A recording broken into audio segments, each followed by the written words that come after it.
Baik, ada soalan? Saya punya tembok ni saya taruh yang apa? Saya punya apa tu daun yang pemanjat dinding tu tu. Dah penuh dah dinding lah. Risau saya masuk belah. Daun apa? Daun tu dia melekat kat dinding. Jadi dinding itu tu penuh daun. Bukan duit-duit tu lah. Ya betul, duit-duit tu. Oh. Dekat dinding lah, cantik tu. Itu macam dekat resort kan tu. Dia macam kat resort lah, tapi ni bukan resort lah, ni rumah saya lah. Orang datang pula nak bermalam pula kan. Tapi memang ramai yang selalu tu, kawan-kawan dia datang nak tumpang rumah. Ustaz nak tanya ni. Ya.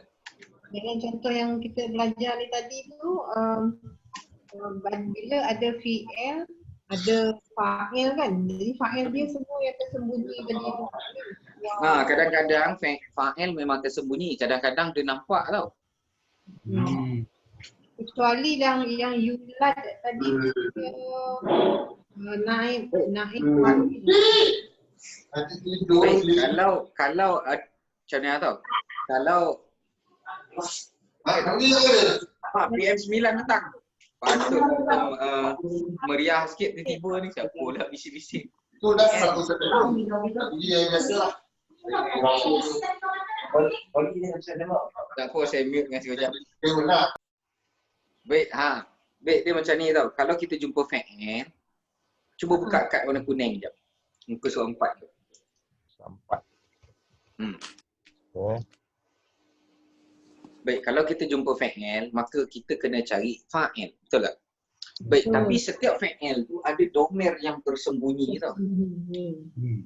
Baik, kalaulah perbuatan tu dekat domer huwa dengan hiya. Huwa dengan hiya.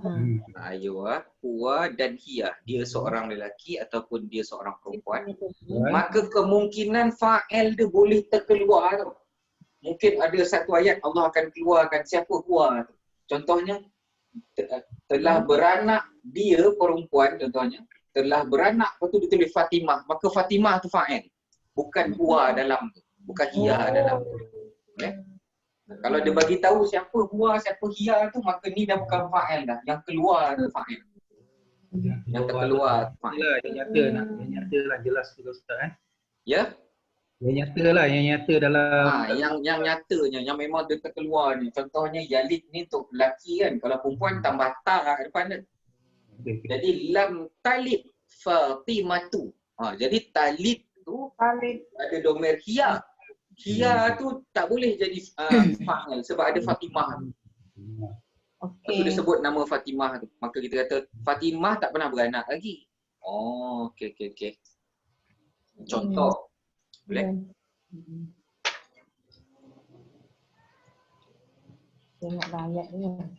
Macam sampai ke macam tak sampai? Tapi kalau domer lain, contohnya domer huma, domer hum, domer hiya tak boleh, domer huma, domer hunna, domer anta sampai domer nahnu. Semua domer yang duduk dekat dalam tu confirm jadi fa'il. Daripada huma, hum, lepas tu hiya tak ada, huma, hunna. Sebab kalau domer anta, domer ana, anta, antuma, antum, anti, antuma, antuna, ana, nahnu semua tu, dia tak akan keluarkan zahir dia. Yang Allah akan keluarkan zahirkan orang dia tu pada domer huwa dan hiya saja. Jika dia dizahirkan maka yang zahir tu fa'il. Boleh? Tapi kalau tak dizahirkan maka yang domer tu yang akan menjadi fa'il dia, pelaku kepada perbuatan tersebut. Ni depan ni nak tangkap gambar. Yang ni dah Ustaz. Yang ni dah tangkap gambar. Dah. Itu tidak disahkan. Boleh? Jadi minggu depan insya-Allah kita akan baca surah Al-Lahab. Masuk surah Al-Lahab ataupun ada sebagian kata Al-Masad. Al-Masad. Tulis makna tu lahab, bercahaya, flawless. Flawless. Apa Ustaz? Masad ke lahab? Lahab tu tulis yang menyala-nyala. Yang menyala-nyala. Menyala-nyala. Lahab yang menyala-nyala. Lahab ni maknanya menyala-nyala lah. yang menyala-nyala. Yang menyala-nyala. Flawless tu ni. Flawless tu. Flawless. Dinamakan, kenapa nama dia Abu Lahab? Kerana muka dia yang bercahaya-cahaya. Cantik lah. Nama sebenar dia apa? Nama sebenar dia apa? Nama sebenar Abu Lahab adalah Abdul Uzza bin Abdul Muttalib. Abdul Uzza, ya. Abdul Uzza. Abdul Uzza bin. Nanti saya, yang ni kita buat mukadimah dulu. Okey. Nanti saya kata tu. Boleh? Jadi dia seorang lelaki yang sangat tampan lah. Jadi ada sahabat Rasulullah yang sebelum dia masuk Islam dia tengok tau. Dia tengok Nabi tengah berdakwah kat pasar. Tapi belakang dia ada Abu Lahab. Lepas tu dia tanya, siapa pakcik yang muka handsome tu? Jadi dia sendiri pun tak boleh nak menafikan.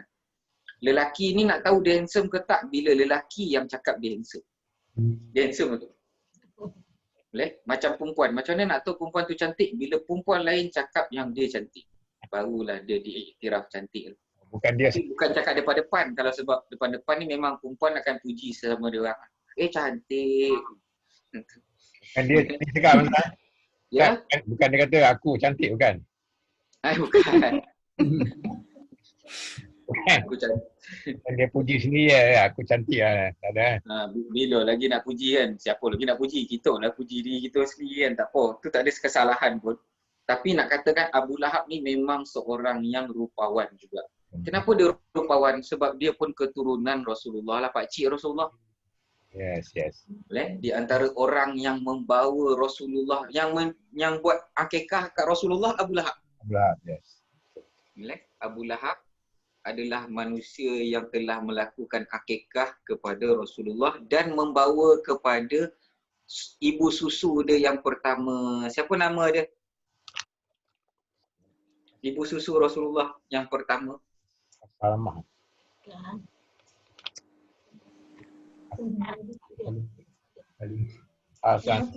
Nanti kejap. Ya? Nanti kejap. Tak dengar lah. Nanti kejap. Tengah cari. Okey. Kalimatu Sa'diyah Ustaz. Bukan. Ustaz. Adalah Ya? Amah. Salamah. Dia tu kira orang gaji Abu Lahab lah dia bawa. Bagi susu kan. Mana ni? Di depan kita orang cari. Adanya. Siapa nama ibu susu pertama Rasulullah? Salamah kau Salamah kan? Kan? Ya.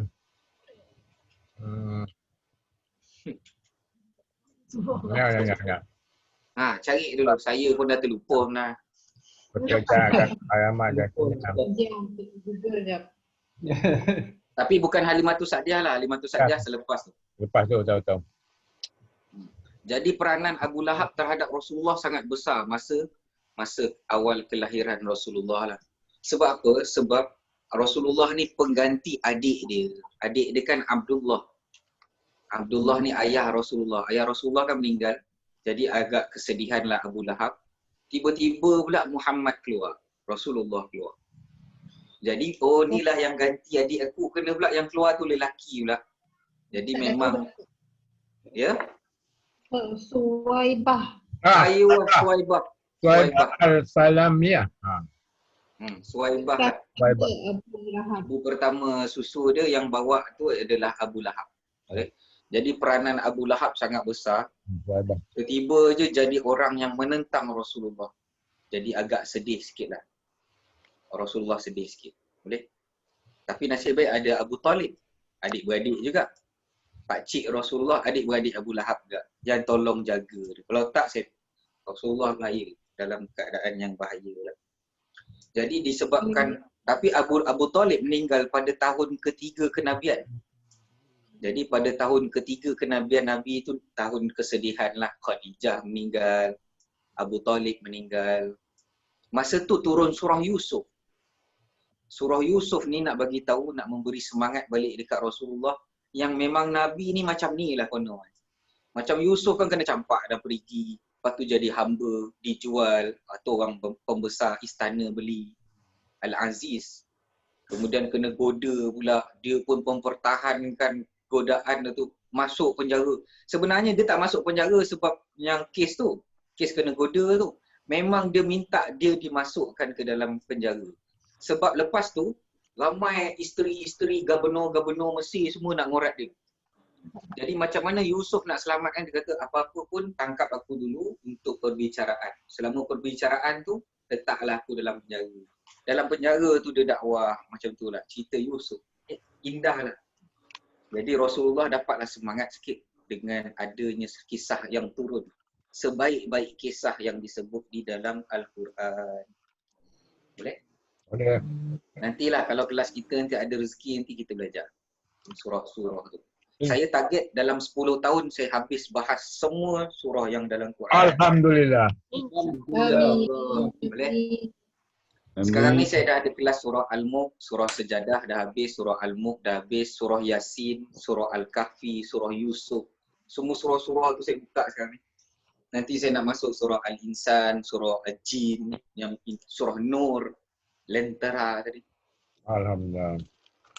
Nanti bukan sahaja kita baca tapi kita bahaskan setiap bahasa yang digunakan lah.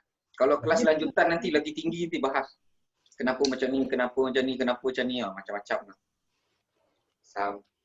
Lepas tu surah An-Nisa antara yang baik-baik, yang sedap lah. Surah Ar-Ra'du, Ar-Rahman. surah Ar-Rahman, Waqi'ah, semua tu lah. Kita target surah lazim dulu. Kemudian baru kita masuk surah yang ni lah. Baik. Cukup sekadar tu, minggu depan kita belajar nama betul Abu Lahab tu. Kemudian nama isteri dia, panggilan isteri dia Ummu Jamil. Jamil makna apa? Jamil? Cantik. Cantik. Jadi bini pun cantik, laki dia pun kacak. Tak boleh nak nafi lah benda tu. Tapi nanti kita tengok apa kesudahan Abu Lahab. Macam mana kesudahan dia yang agak tragis sikit lah.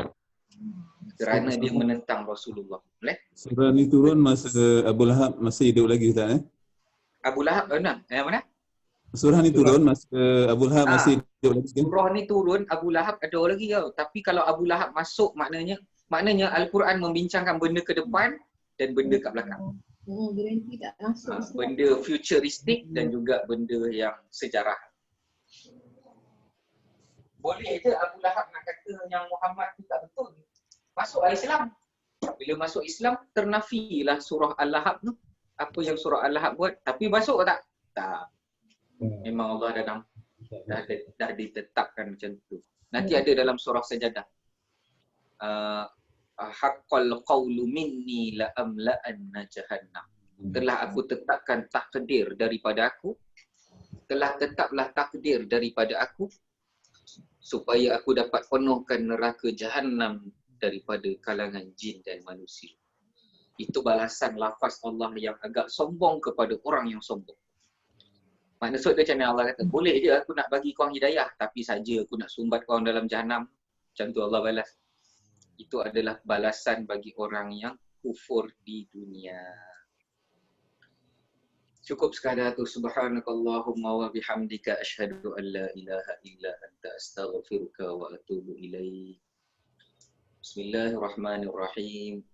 Wal 'asri innal insana lafi khusr illa alladziina aamanu wa 'amilus solihati wa tawassaw bil haqqi wa tawassaw bis sabr. Allahumma hdina bi hidayatil Qur'an. Sallallahu ala sayyidina Muhammad wa ala alihi wa sahbihi ajma'in. Alhamdulillahi rabbil alamin.